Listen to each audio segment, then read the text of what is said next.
Okay, so we're going to work through some of the problems from the end of chapter 10. And the first problem we have is 10.2.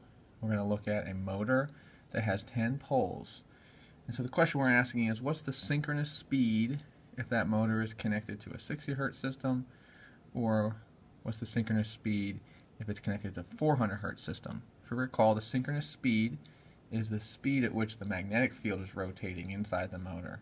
It's not the speed that the rotor's spinning at, it's actually the magnetic field RPMs.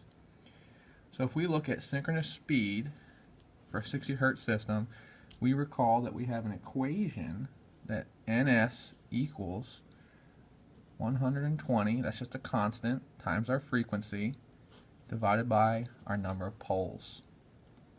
So if we put our numbers in for our frequency, 60 Hertz times 120 divided by 10 poles, we come out with an RPMs 720 RPMs.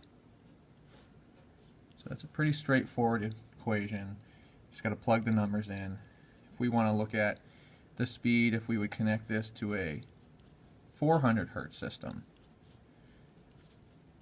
120 times 400 Hertz divided by 10 poles will give us our 4,800 RPMs.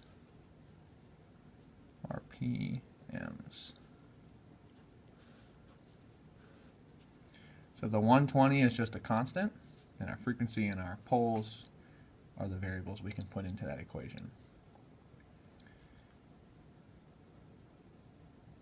Remember, synchronous speed, the speed at which the magnetic field is rotating. Now if we look at problem 10.3, we have a motor. It's 1150 RPMs at 60 Hertz. And this is the nameplate RPMs. The nameplate RPMs is what's stamped on the motor. This is also considered or noted as N, the rotational speed, the speed at which the rotor spins. So if we want to find how many poles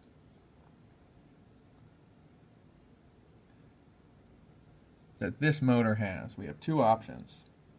First option, we'll do an equation, and then we'll show the table in the book. So to find the poles, we can use our equation. Synchronous speed equals 120 times frequency divided by poles, like we have up here. And we can rearrange to solve for P.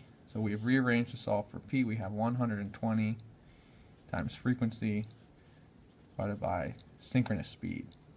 Now, we don't know the synchronous speed yet. We know that the frequency is 60 Hertz,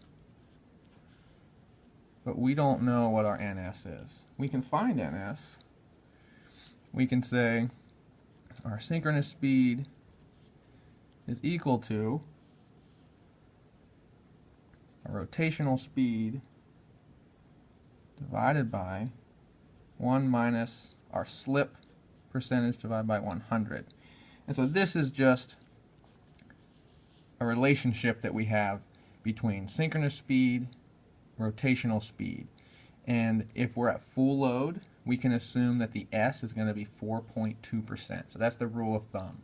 At full load, we have a 4.2% slip.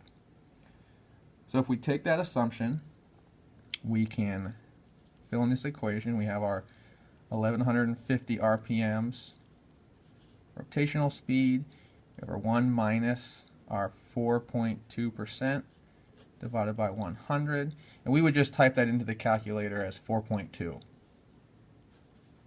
Okay, and we would come out with roughly, this is rounded off to 1200 RPMs. So a synchronous speed for a motor that runs at 1150 RPMs with a 4.2% slip would be 1200 RPMs. So we can put this number up here. And we can solve for our 6-pole motor.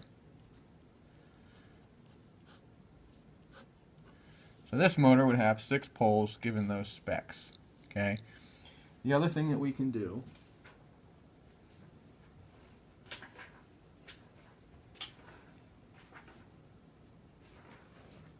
is we can pull out table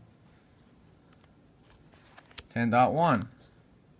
Okay, and we could look at full load speed of the rotor speed, 1150, and we can come across, and there's our 6 poles, there's our 1200 RPM synchronous speed.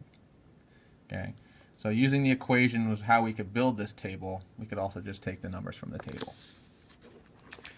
Okay, so that's how we can work with synchronous speed, rotational speed, poles, and using this assumption that we have a 4.2% slip at full load torque.